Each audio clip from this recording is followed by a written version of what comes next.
The broadcast is now starting. All attendees are in listen-only mode. Hello, everybody, and welcome to Planes, Trains, Automobiles, Facilities, Assets.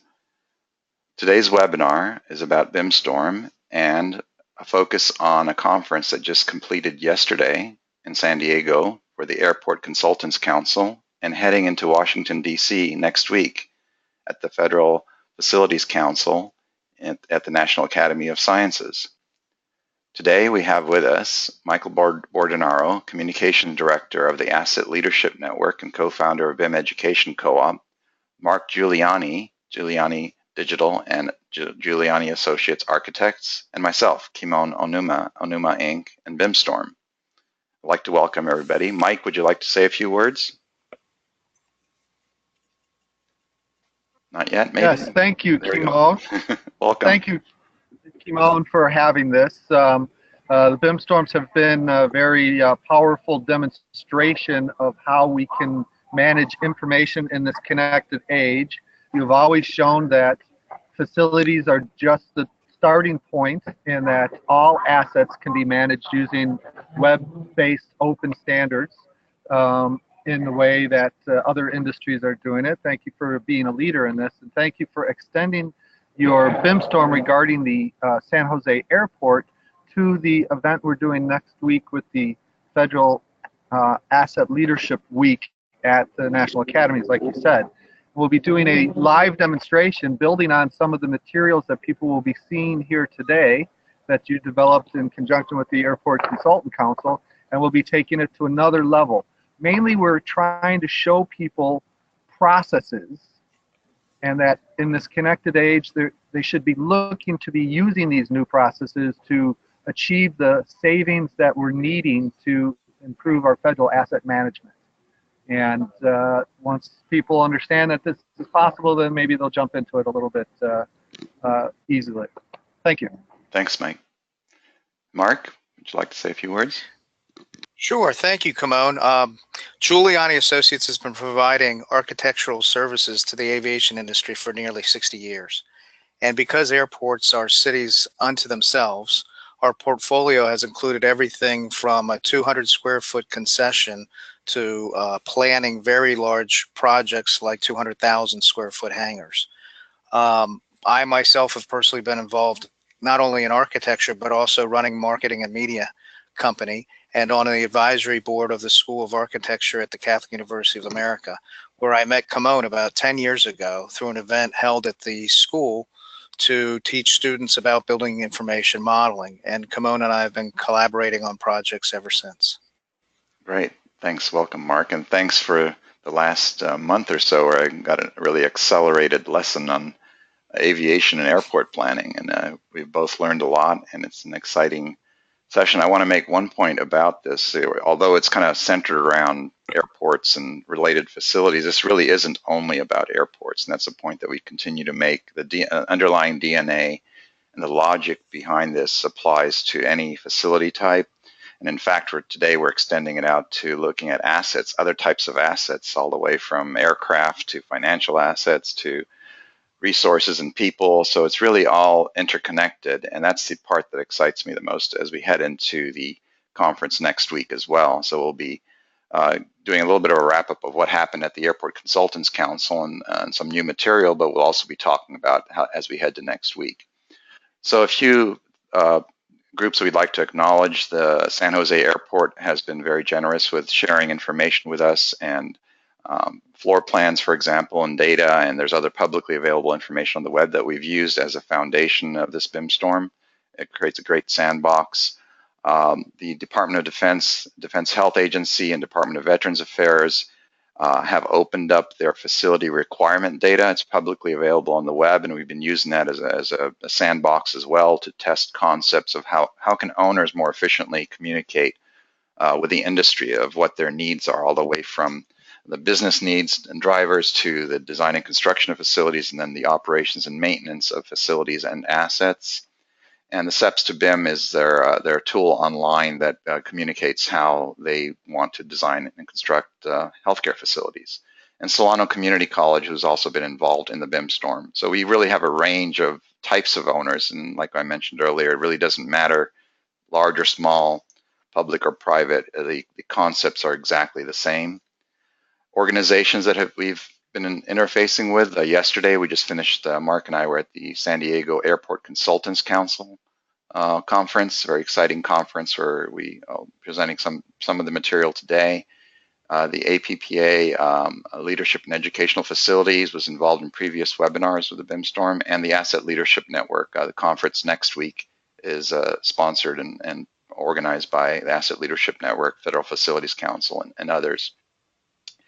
Sponsors, the way that we actually have these BIMStorm webinars and BIMStorm events for free to participate and learn, open sandbox, is by having sponsors who support the development and the time involved with putting this together. So I'd like to really thank our platinum sponsors, Fox Blocks, and our gold sponsor, BIM Object, and other sponsors, Giuliani Digital, Mark's team has done a lot to help us with the Architect TV and broadcasting the results of this, Foresight Press, Hagen Technologies, BIM Education Co-op, and other events and media such as the AEC Next and event that's going to be happening.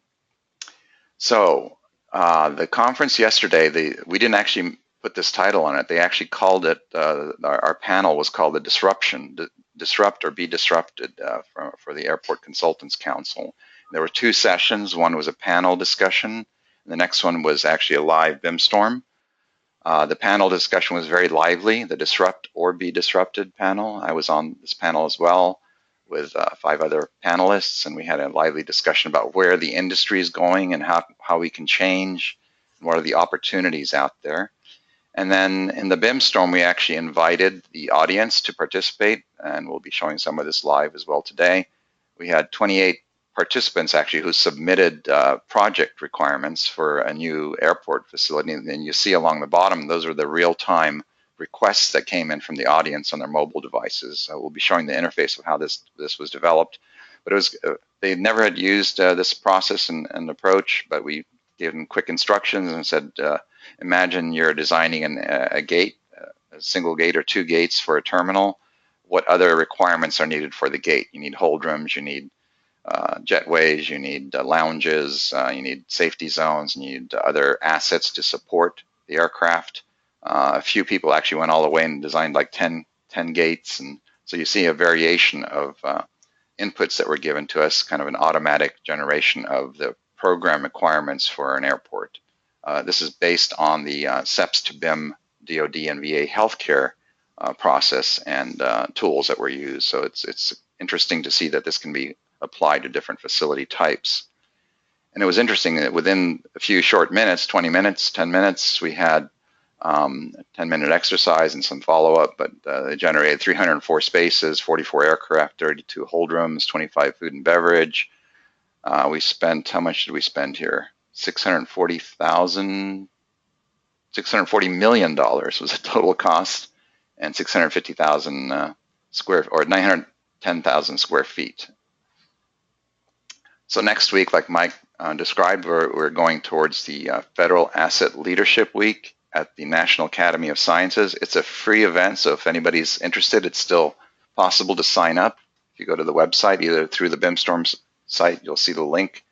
But it's going to be at the National Academies of Sciences, a great building right there on the mall, talking about assets and kind of broadening the discussion of how this all works.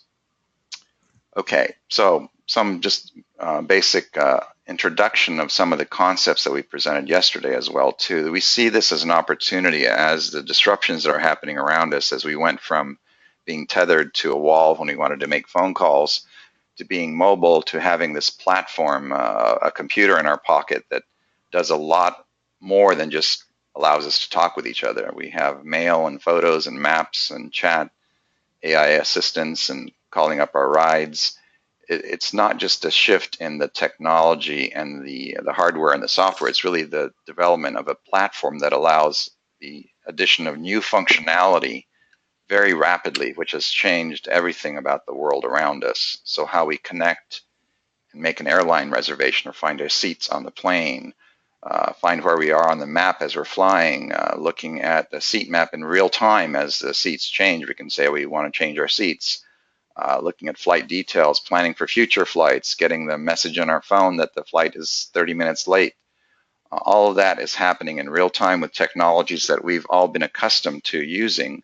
And it's not that long ago that we were doing things like this, where we were relying more on static documents to make seat selections.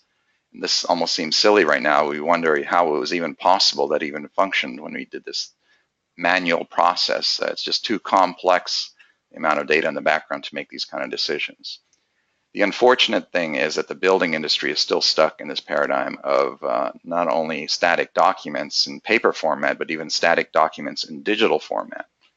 Really good information in absolutely the wrong format.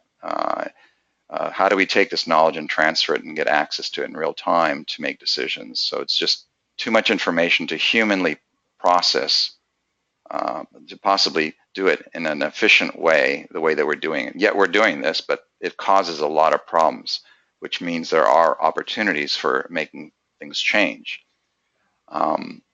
So some of the problems are that we spend 19% of our day just searching and gathering information, and 28% of our day reading and answering emails. So it's a massive amount of time that even if we shave a little bit off of that, become more efficient. And this is a problem it's not just for the aviation and airport planning, but it's across other building types as well, including healthcare. This is a VA DoD work that we worked on through the National Institute of Building Sciences on a project to take all this great data and put it into a format that makes it more accessible. So owners' requirements now are online and accessible, and some of you have seen these previous presentations, but this, we believe, is a milestone. If owners start providing data in a format that we can consume and be more efficient at working with, we can actually create much more accurate and much more rapidly convert data into a format such as BIM to be used to do great designs. So converting data manually into BIM or into CAD, there's absolutely no value add in taking data and typing it back into another format. It should really flow right in, just like our expectations are on our mobile devices. And what this has changed is this is an owner's platform that generates ability for other vendors, other technology vendors to say, hey, our application can plug into this. This is exactly what happened. Vendors and suppliers start saying, here's how we align with the DoD and VA data. And architects and engineers and other consultants that are forward thinking have also said, here's how we align our design and construction process to this. This is just the very beginning, but it's created new opportunities and new values for the owners. So next, I'd like to kind of shift gears and say, what did we do on the aviation planning that we started to work on for this? Hold on a second.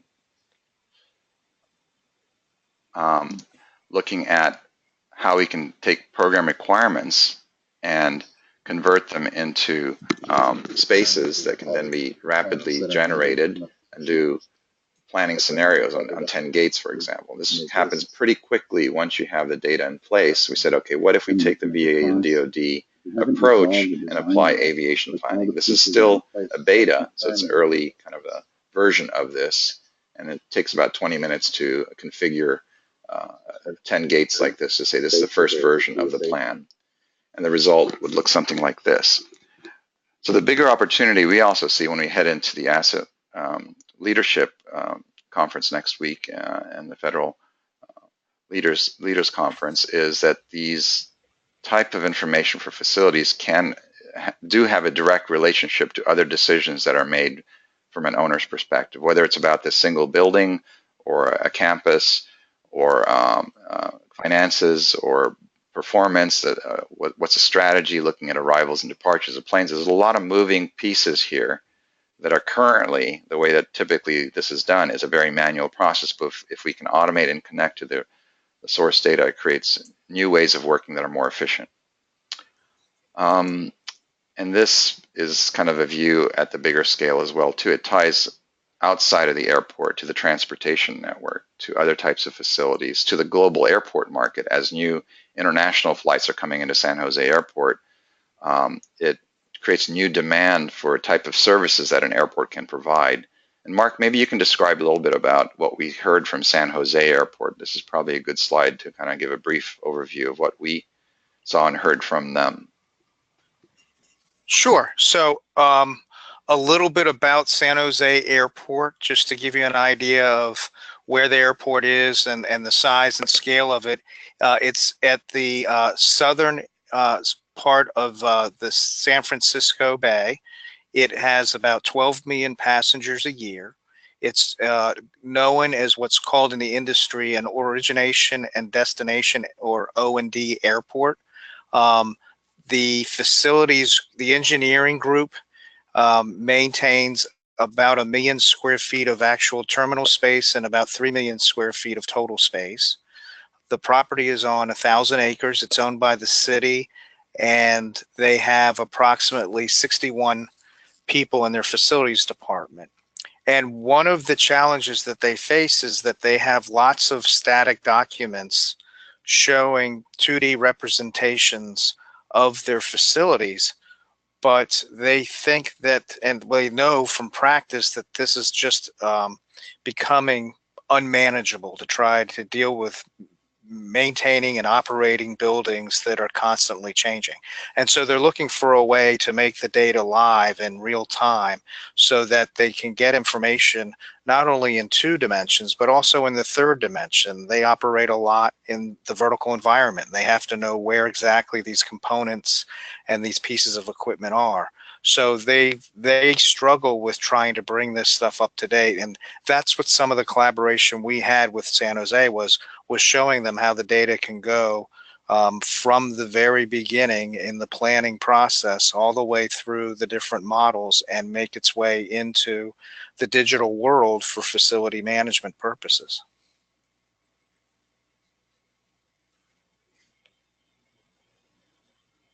Come on. Yeah, thanks, Mark. That's great.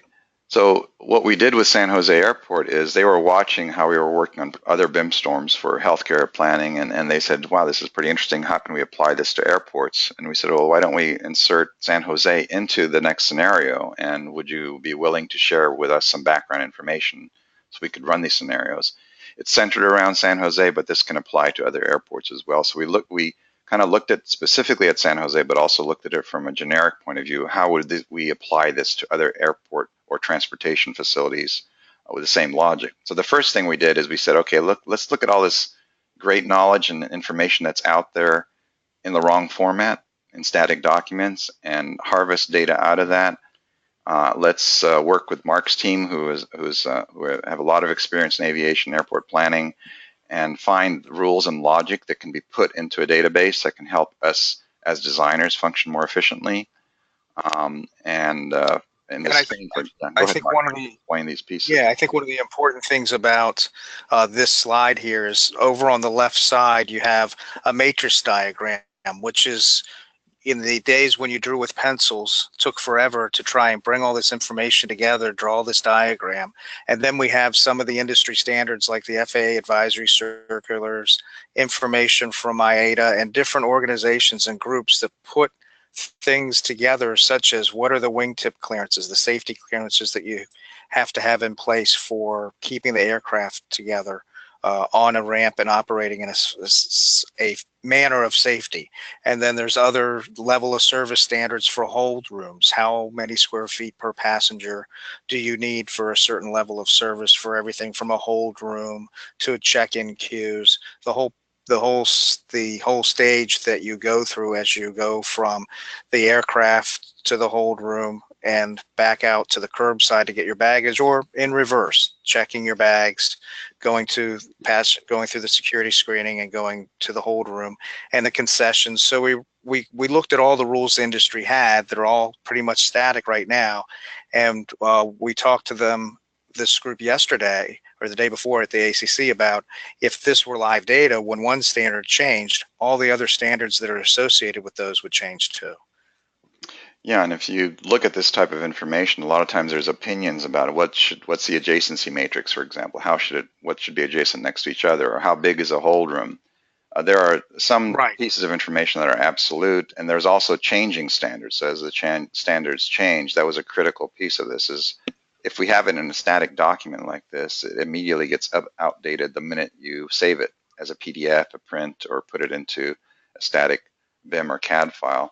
Whereas if we look at it as data, for example, in the hold rooms, what's the size of a different level of service hold room is what we actually captured. And Mark, you'll be explaining these sizes later, but and the aircraft wing temp clearance, like Mark explained, we captured that and put it into the system to communicate these requirements without having to research a table like this that typically is embedded in a PDF, page 300 or 400. There's some good information that is going to impact how we design that airport. And there's no reason, absolutely no reason to have to manually look for stuff like this. That's the way we described it. Imagine if you had to look for airline schedules in binders or in PDFs. It just wouldn't work, but that's how we used to function. Yet the AEC industry is still functioning pretty much like this, even though they might not be printed documents. They're static documents that are stored on a server somewhere that you have to go find that PDF or find that BIM that has that piece of information in it, but it's not very efficient to work like that.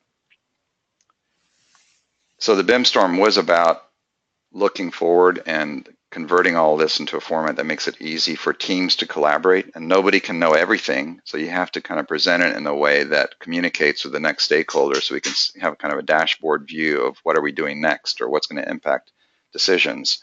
And we set up a lot of scenarios, different types of scenarios, all the way from planning an airport to using even blockchain for financial transactions and agreements, to looking at the larger infrastructure, to looking at master planning and risk management, aircraft movement, and the life cycle of a facility and facility management.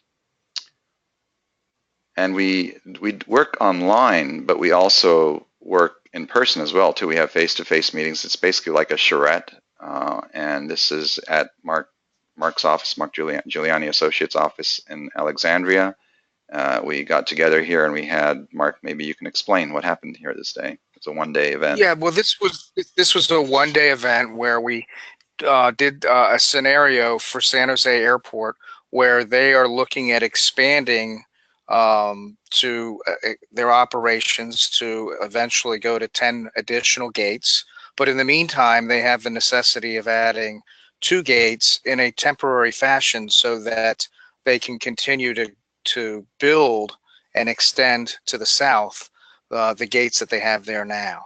And so what was really unique about this BIMStorm that we ran in our office was that we had people from different groups. We had people from federal agencies representing what owners need. We had people that were consultants in the industry representing what kinds of data that they need to work with owners to do designs and plans and planning and designs. And then we had people that had worked for the airlines themselves and worked for airports themselves. So it was a great way to collaborate and explain to each other the different types of information and relay to owners that owners need to communicate to the consultants some of their needs rather than relying on the consultants to have all the answers, so that there can be a collaboration back and forth. And we were able to go through, and even you can see right there on the top left photo, hand sketching on these documents. And then so it's more than just about using software tools to generate this information. We can still go back and quickly do a hand sketch, turn it into a PDF and make it part of the data set that goes into the eventual building information model. And I think a lot was accomplished here in a short period of time. And then we went out and summarized the day's events on Architect TV so that more and more people could learn about this process of building these kits of parts and being able to make more efficient the planning and early design phase of a project. Great, yeah. So as we are heading towards the middle of this webinar, I'd like to encourage, if anybody has questions or comments, please use the GoToWebinar panel for that and type your questions in, and we'll address them as we get some time toward the end of this session. Okay, so we looked at a lot of different scenarios, and one of them was about facility management and work orders, and we focused in on these spaces that actually have emergency generators. Emergency generators in an airport are critical in case the systems go down and you need to fire them up to support the functionality of the airport. We'll be talking a little bit more about emergency generators later as well. We also looked at airline schedules. Each type of business has a different driver. So educational facilities obviously are supporting the need to educate their students. In the airport, you have aircraft arriving, you need to get passengers in and out. That's a dynamic event, right? As flights come in and out, they might get delayed or arrive early. There are flights coming in internationally that are wide bodies and need a larger gate. International flights need a way to get down to customs and immigration through a sterile corridor. Schedules throughout the day change, and there's overcrowding in certain parts of the terminal. So we actually said, okay, airline schedules are actually available online. You can actually download or link to them and see what's happening in real time, and even look historically for the last year, for example. What was the history of that? And project forward based on that. What should our plan be for the future as the demand changes? So that was one of the scenarios that were set up. Another one was about work orders and facility management. If a piece of equipment goes down, if that generator goes down, how do you support that and communicate with the teams to fix it? And the gate scheduling again. So if you look at gate scheduling as flights arrive in the morning or depart in the morning and arrive back in late afternoon, certain parts of the terminal get overcrowded. And going back to our mobile device scenario here, if we can get real-time flight schedules on our watches, our mobile devices, why can't our BIMs tap into the same data as we make decisions rather than working with static data? That's an opportunity, I think, for architects, engineers, and builders out there and owners to think in terms of, let's get the data out of 1990s or even 1980s or before technology and really start using the power of the tools that are out there to make real-time decisions and more accurate decisions with this data. So this is actually a view of the BIMs with the flight schedule showing up in the plan. Yellow means an arriving flight at that point of time in the day. Go ahead, Mark. And Kimon, I think what's important about this is that, you know, at a certain time of day, at 5 o'clock in the morning at most airports, there's a schedule, and air traffic control and the ramp control towers and the airlines all know the schedule for that day of when the aircraft are supposed to come in and what gates they're going to go to.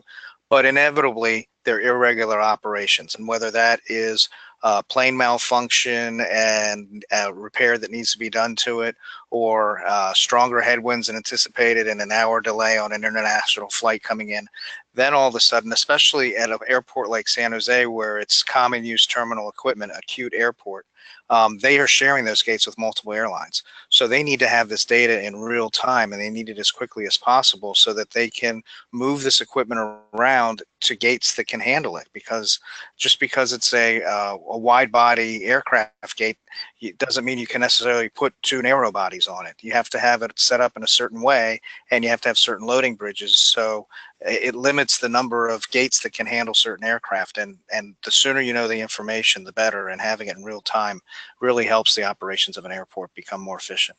Exactly.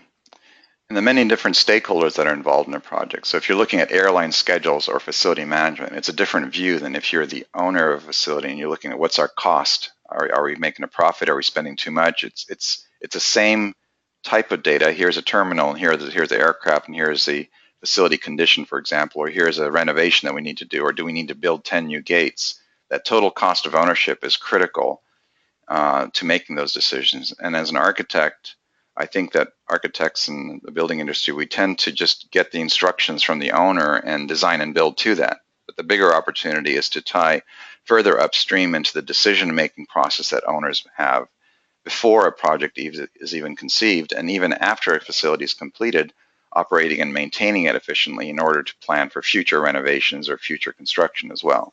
That's the bigger opportunity we see versus the current constraint of just looking at the silo of the design and construction process.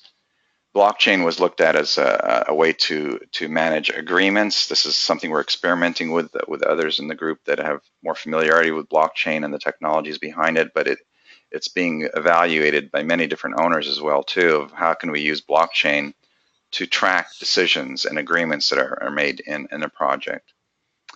And then the bigger transportation and infrastructure network, this starts tying into the assets and looking at assets, not only building assets, but fleets, vehicles and aircraft and finances and people. It all ties together, and the transportation network. to the success of the airport. Okay, so next is we've set this up online. There were 3 exercises. Exercise number 1 and number 2 were set up for the conference next week to look and identify critical assets. This was an example of what type of thinking goes into evaluating assets. It's not a complete assessment, but it's more to show the flavor of things that are looked at as we look at assets. The next one is, how do owners identify the next project? How do they project forward the next 10 years and say how many more international flights are we expecting 10 years from now? And what type of gates would we need? Do we have enough gates to support that, or do we need to add 10 new gates in 10 years, which is an actual scenario for San Jose in their master plan? And the third one was the actual design and construct a new facility, and what opportunities there are there to become more efficient at that. So the first exercise you can actually see at bimstorm.com/go, and you can try it out there if you'd like. It has some very simple questions. It's a 1-minute exercise. Select which roles you have and select which assets you think are more critical. So for example, is a control tower more critical than an emergency generator? It's a relative importance scale that's used to show you the type of thinking that goes into deciding where do we spend resources next? Do we repair the runway, or do we update the control tower? A lot of really complex decisions are made, and if you don't have good data, you're not making the right decisions. So the more accurate data you have, the better decisions you can make across the entire asset type that you might have in an airport facility. And emergency generators is one of the scenarios, and we'll be showing an example of that later on. How important is the mission dependency? If something goes down, if something malfunctions, does the whole terminal B goes out and it can't function for whatever reason, does that impact operations at the airport? If one of the 2 runways goes down, what's the impact? If the tower goes down, it's pretty much like a game playing scenario here to make decisions and have access to information in real time. This drills all the way down into the individual rooms in a building. So if a generator goes down, an emergency generator goes down, which gates are impacted? And can we still function as an airport if we do not have power in this part of the building, or if we not have communications? Next exercise was identifying next project for the owner. And the owner input was how many flights do you have a day, and how many flights do you project coming in, and what is your percentage of growth, and how many terminal gates do you need? It's the type of data that would go into the decision-making process of an owner. And the point of this exercise is really also to highlight the fact that you don't necessarily have to guess how many flights there are today. That's an absolute number that's actually available on systems on the web already, so you can tap into that. So the more access you have to accurate background data, you can make more accurate decisions as an owner as well. And this third exercise, we're actually going to show you this live today. But before we show it to you live, we want to give you a little bit of background of what this was about. We based it on the Space and Equipment Planning System, seps2bim.org, that the DoD and VA use for their healthcare, planning their healthcare facilities, which defines the requirements of what goes into a hospital. And these are dynamic modules that change. So if an owner's data changes, for example, and says, well, a lounge, an international lounge for a 777 for a certain kind of carrier needs to be a certain size or needs a certain kind of equipment. It's not static data. That's going to change over time as the requirements change. So the graphics and the tools in the background need to adjust to that. So some of the static documents that we showed earlier and that Mark was talking about, and the adjacency matrix and the hold room sizes and the safety zone clearances between wingtips, is all captured in here as a first version. This is not in no ways complete or even perfect. It was set up for the Airport Consultants Council conference. And Mark, maybe you can talk a little bit about the logic of what we're seeing on screen here. Yes, yeah. So as Kamon said, we took a lot of the standards that we showed on the earlier slide from the FAA and from IATA and from just years of experience of working in the aviation industry and working with different airlines. And we applied those different standards to a set of graphics that we could implement and use as a planning tool. So what you see up top are the aircraft in gray. So those aircraft are all wide body, narrow body aircraft, and all of the dimensions are built into them. And then we went down to loading bridges, which you see on the column to the right. And then we have various types of hold rooms in the green, depending on the level of service. And we went through this and went through all the different components of an airport to set up these different standards. And I think the important thing to note is these are not fixed. They're standards, they're the standards that we took from many different groups that all had some variations in their standards, and we applied them to the building information model as a component so that they could be used to sit down with the owners once you start to do space planning and show adjustments. But I think the most important thing here is that all of the data associated with these spaces, including the components, the amount of money per square foot that each one of these spaces would cost, is built into this data, so that as you change the data in real time and you're planning with the owner the space, you can see the results. What happens if we make this bigger? And this can not only be per space, but it might be to do some assessments about, should we be building more gates now because it's less expensive with construction cost where they are than what we're forecasting construction costs to be 10 years from now. So it allows you to play many different scenarios. Right. So, for example, we could take this whole first shot at what we think is an ideal scenario for San Jose, and if there's data for a different airport or a different owner or a different airline, it would basically be an adjustment in the data in the background that says the hold room for San Jose is 8,500 square feet for a level of service A, and it needs whatever, 80 seats in it. And if the data changes and says we need to make it 10% larger, it would actually adjust it. So it's a data in the background driving the graphics, driving the standards, that you don't have to go and find the latest document and go read through the document and then insert it into the graphical view, the BIM and the CAD view here. That's right. And I think one of the questions during the Q&A session at the end on Tuesday talked about, how do you change the standards as the industry changes? How do you change these models? Because what the industry is starting to see is more in food and beverage coming right into the hold room. And the seating layouts are changing. They're not rows of seats particularly anymore. Some airlines are keeping that, but other airlines are going to different setups. And all of that can be done as part of developing these kit of parts. It can be taken into account of, and it can change on the fly. Right. So, for example, the TSA column there, the bottom space, the large one, is a typical TSA checkpoint. The top two are new TSA standards that possibly could be coming online. That's what we heard. So we captured that and said, well, here's another way to do a TSA checkpoint. As a planner, I'm not an aviation planner, so I don't know the details of it, but I can look at something like that and understand it and start to understand the logic behind how to put all this together. This is not a project yet, what we're seeing on screen, but this is kind of a kit of parts that would go into the development of a project. So the next screen is the assignment that we gave the audience yesterday. Imagine you're designing a single gate or two gates and the supporting facilities that are needed for that. You need a hold room, you need a sterile corridor for international flights coming in so you can take the passengers downstairs into customs and immigration. You need domestic flights coming in that need to dump out into the concourse to get to baggage claim, and then you have TSA and ticket counters and other supporting facilities. And we use the program to BIM, and I'm going to switch to live here for a second.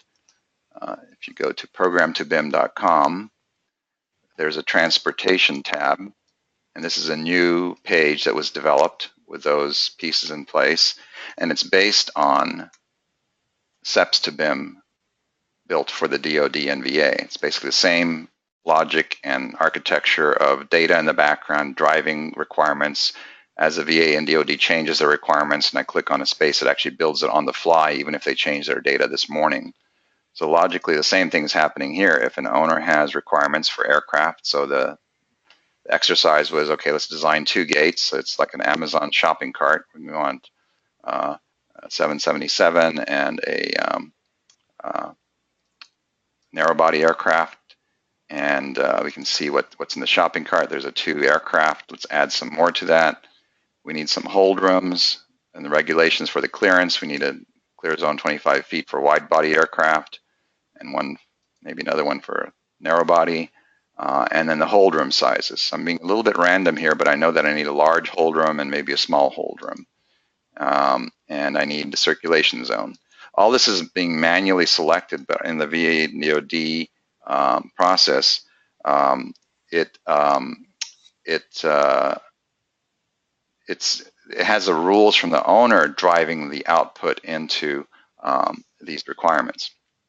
But here I'm just manually selecting it. So that's a shopping cart. We need some lounges and restrooms and maybe a ticket counter and a TSA checkpoint.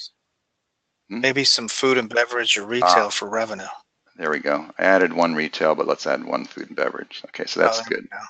So then the shopping cart goes next, and these are all the kit of parts and pieces that you need for that.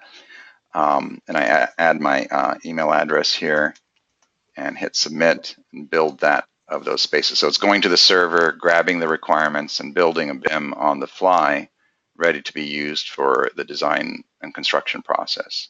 So the file is ready. And it's telling you the area. Yeah. Yeah. Sorry, it's telling you the area as you picked everything up. That's right, yeah. So if I add or subtract to that, it actually changes the square footage here on the fly, just like you would expect from an Amazon shopping cart. That was the logic behind it. How can we make it as simple as possible that with minimal or no training, somebody could actually go and grab the latest standards without having to go sift through a bunch of books? Okay, so now I got a message saying, just now in an email, it says your file is ready. Click on the file to view it, and it opens up a browser window and says, here's your file. And you can continue from that either to export it into other tools and formats that you'd like. Actually, this is not the right file. I grabbed the wrong one. Sorry. It's this one here. Let's try it again, the one I just built. And so the different forms. So there's the two planes, the hold rooms, the safety zone. It gives me a date of when this was made, how many square feet, and then the different tools here. One thing I'd like to add here that's really important is this is not focused on a single application. It's really how do we get the data to flow in a neutral way so you can move it into the application of choice that you want to work with, whether it's Revit or ArchiCAD or SketchUp. There are different buttons here.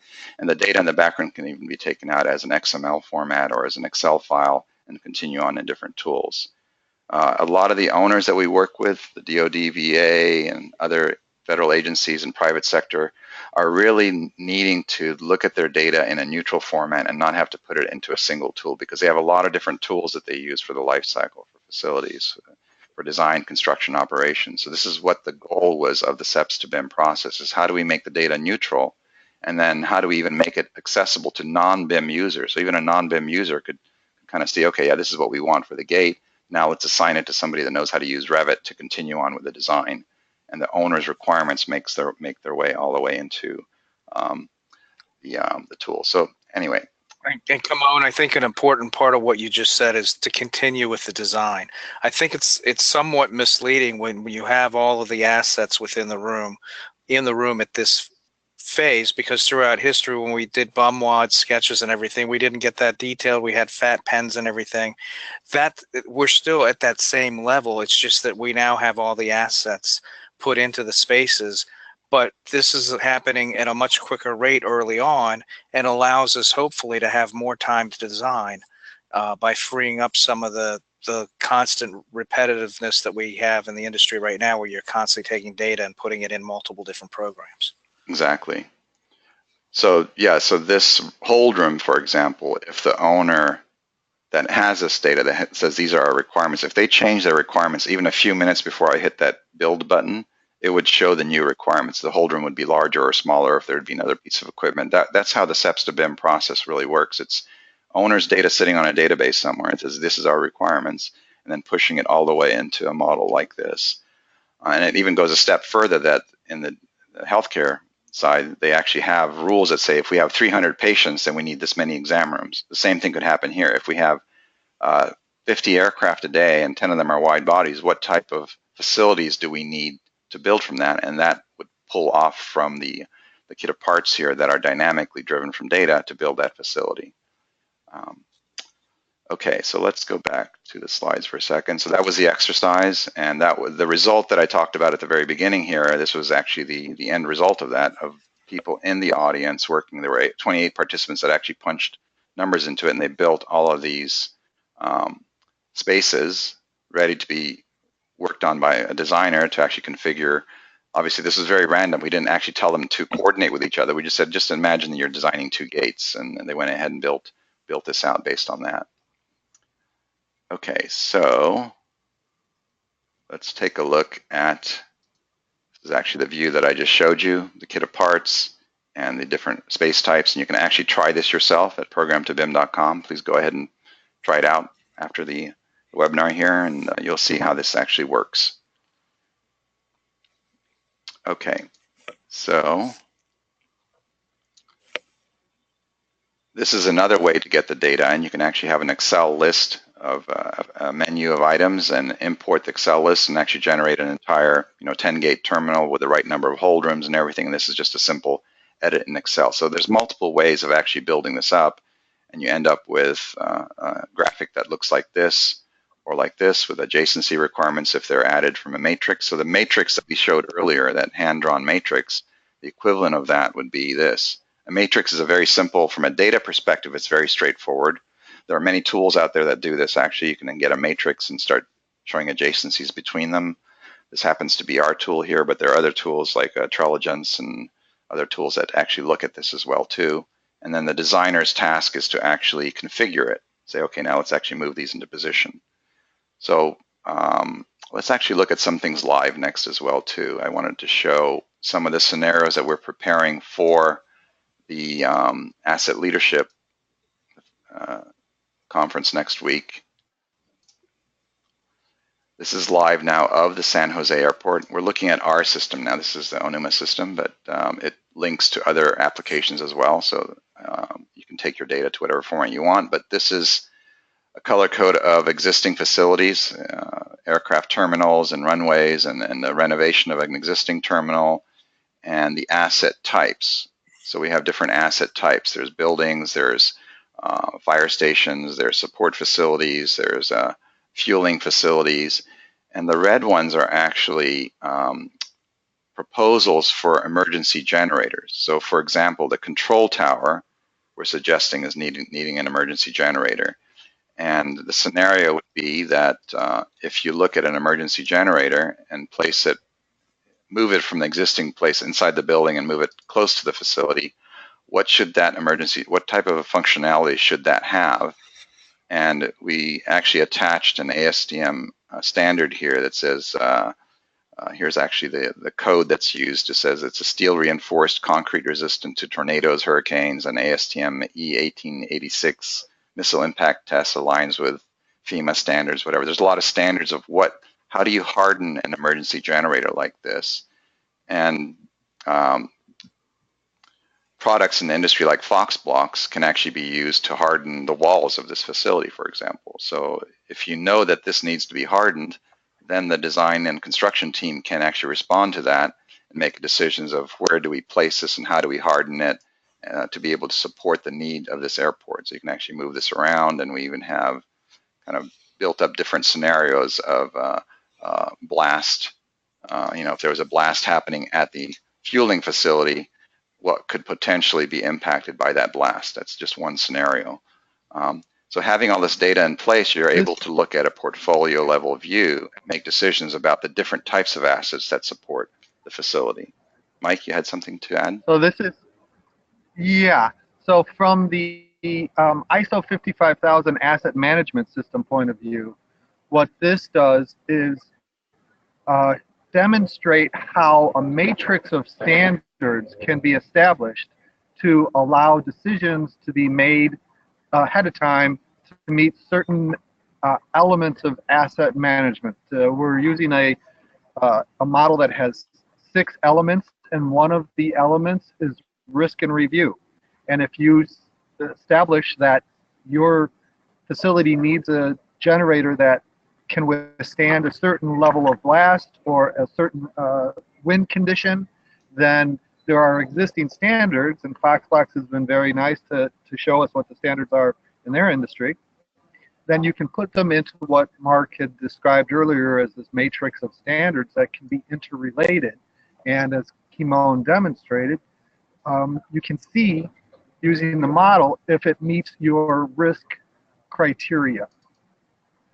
We're going to go into more detail on that next week, but I just wanted to point that out. Yeah, so at the conference next week, we're actually going to be using San Jose Airport to run through these different types of scenarios relating to making decisions on assets. And the building is just one of the assets, and the communication systems within the building is another type of asset.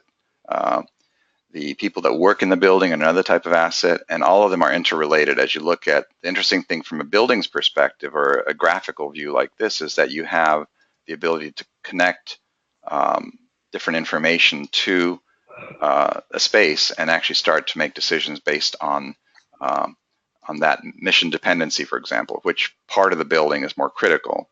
Is a holder more important than the TSA checkpoint, for example? This is a color coding an owner starting to understand how they can use their facility to make decisions about what to do next.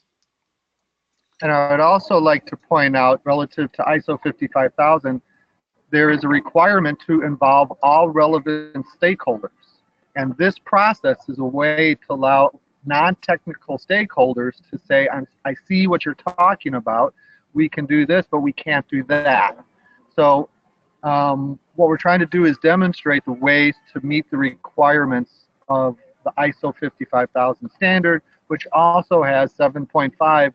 You have to establish an information management system. And this is the way you can answer that question, is we'll do something similar to what's being demonstrated right now. And as Kimon said, there's other softwares, there's other ways to do this. We're just trying to show that there are new processes now that can generate the savings that are needed specifically for our federal government. Right. Yeah, and somebody typed in BIMStorm on the chat here. So yeah, this is actually the BIMStorm that we use. It's basically a scenario-based planning that if a blast goes off here, you can actually start seeing the impact inside the building. It's not a computational fluid dynamic kind of here's how things blow apart, but here's a potential impact on operations. You can kind of even see it graphically. If a building goes down here and there's a generator going in this area and the generator goes down, it's obviously going to impact more than just breaking the windows. It's going to take the facility down. Okay, so let's continue here.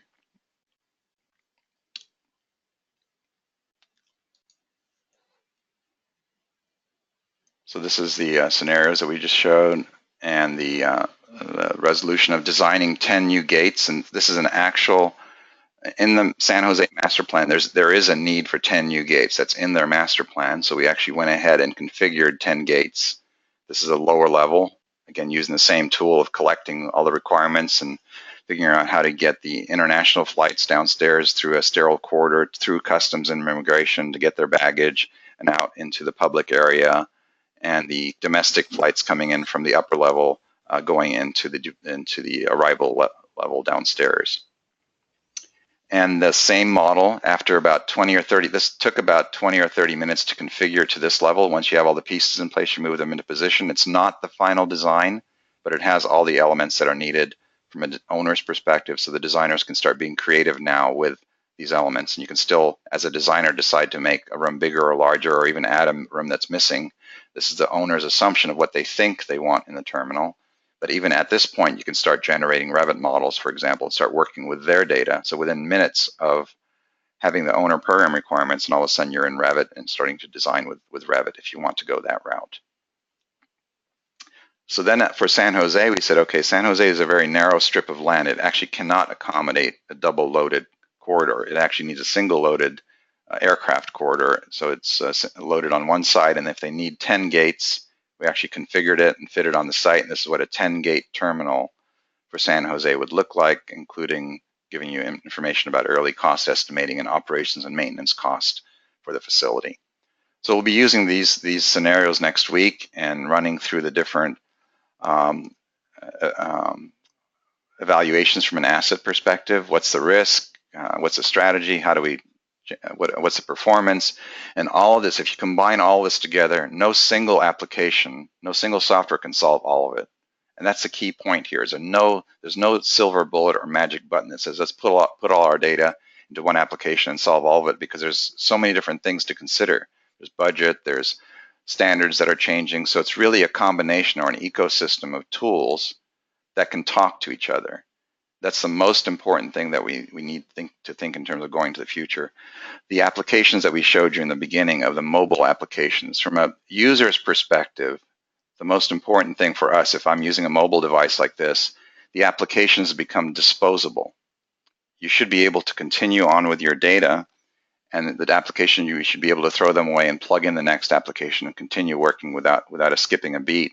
And that's the same way that our facility applications really need to look at. We need to look at them like that. How can we plug and play different applications? And from an asset leadership perspective, is their diagram that they have that put together by the IAM, Institute of Asset Management, and the Asset Leadership Network references this a lot. It's all of these different stakeholders and pieces that have to kind of work together, from planning to managing to operating to maintaining to risk and review to asset knowledge enablers and different organizations. It's all these arrows that are connected to each other that are critical to each other. But if we neutralize this and think in terms of everything as a service and as Lego blocks, that you can work on different data and share it through a common interface, through the rules, the web service, different APIs, many different databases, many different tools, even many different web services. And I would be able to pick and choose and say, I want to look at risk and review and planning a facility, and look at finances and organization and people, and how do we plan for a new 10-gate terminal. If we have information about flights coming in, then I can do scenario planning with that. But I can't think in terms of I need to export everything from one application, put it into the next, and start working with it, because that's how we work today. We import and export and then try and organize it, but it's just absolutely not scalable. And it's pretty exciting when you look at it like this, that you can actually scale a very complex system and make it work. And we'll be focusing on this next week at the Federal Asset Leadership Week, starting on November 13th. If there is one silver, yes, November 13th, sorry. If there is one silver bullet, Kimon, you have taught me, it is the use of open standards. And that has to start from the owner, which is why we are working very hard to get the federal government to determine that open standards is the way that they want to treat their information as an asset, so that they can operate more efficiently. Exactly, yes. And this diagram is all about that. The discussions we're having with the owners that we're working with, are looking at diagrams like this and saying we need to change how we work with applications and data. And we need to be able to use open standards and open connections to use any application we need with the data that is shared across multiple applications. So we're close to the end of the webinar. Let's see if we have any. There were a few questions that came in. Let's see, there's one about early planning. Dana asks, does Intelligence Affinity do the same thing? Yes, Intelligence Affinity and DROFUS and other applications for early planning are fantastic tools as well that can work with the same type of data, the same way that we would work with Revit or ArchiCAD or Bentley. It really, from an architect's perspective, I want the freedom to work with many different tools sharing the same data. And I think as long as the application developers work towards this vision, then it's a win-win for everybody, actually. And I think we're going to wrap up with that. If there are any other follow-on questions, we're willing to meet you next week in Washington, D.C., or contact us directly through our links here on LinkedIn or Twitter. And it's a pretty exciting time in the industry, and we're happy to be able to share our approach to this. And we're looking for opportunities for others that have like-minded in the industry that are willing to share their approach and way of working to move the industry forward. Mark, any final words? No, thank you very much for working with us and to put together this BIMStorm. It's been very exciting. I look forward to next week. I think that this is allowing us to see how to use the data all the way from the cradle to the grave of a building life cycle. Great, thank you. Yes, thank you, Kimon, and thank you, Mark. Thanks, Mike. Yeah, and thank you all for listening. And we're right on time at the hour here, so we're going to sign off. We're going to post this recording for those that have signed up, so you'll have access to the recording of this webinar. And this is just scratching the surface. There's a lot more to talk about and a lot more to do. So we look forward to continuing on with this BIMStorm and other conferences and webinars. Signing off for now. This is Kimon Onuma, Onuma Inc., BIMStorm. Thank you very much.